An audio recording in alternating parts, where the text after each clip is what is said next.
যে গণতান্ত্রিক রীতিনীতি অনুযায়ী বরাবরই বিএনপি যেভাবে তার সংসদ সদস্যদের বাছাই করেন, ঠিক একইভাবে এবারও সেই পদ্ধতিটি অবলম্বন করা হচ্ছে।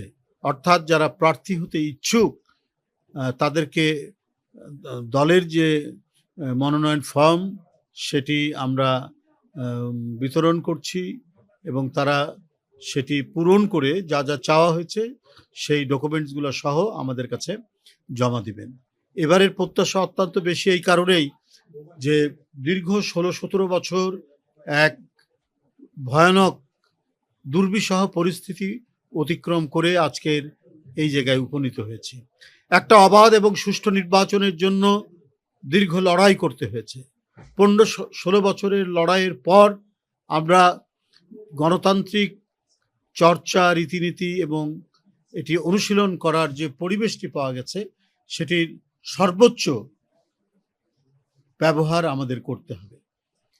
দেশের জনগণ জানবে যে যারা ক্ষমতায় আছেন বা পার্লামেন্টে যারা আছেন, সরকারি দল, বিরোধী দল, একটা সুস্থ এবং সুষ্ঠু গণতান্ত্রিক রীতিনীতি অবলম্বন করছেন এবং প্রত্যেকটিতেই জনগণের কাছে জবাবদিহিতার একটি পরিবেশ তৈরি হয়েছে।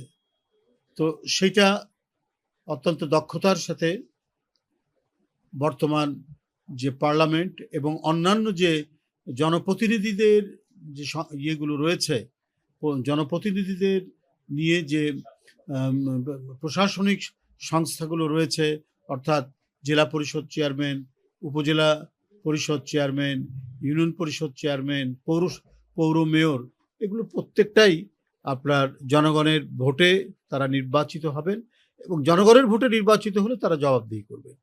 যাই হোক, আমি যে প্রসঙ্গে বলছিলাম, আমরা মহিলা প্রার্থীদের সংরক্ষিত মহিলা আসনে যারা ইচ্ছুক তারা গতকাল থেকে ব্যাপকভাবে ফর্ম কেনা শুরু করেছেন এবং আজও সেটি চলবে, আগামীকালও চলবে। একই সাথে ফর্ম কিনবেন এবং জমাও দেবেন।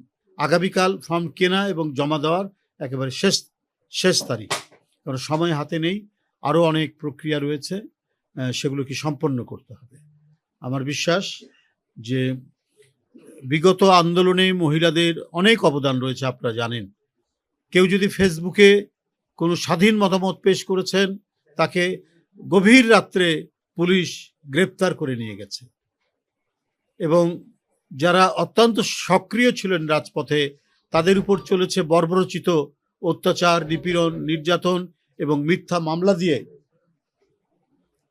মানে নিপীড়ন নির্যাতনের শেষ নেই। অব্যাহত গতিতে নিপীড়ন নির্যাতন তাদেরকে সহ্য করতে হয়েছে।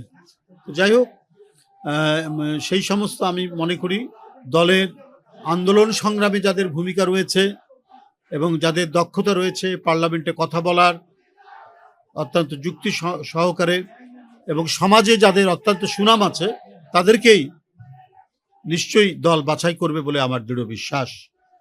আপনাদের সকলকে ধন্যবাদ জানাচ্ছি।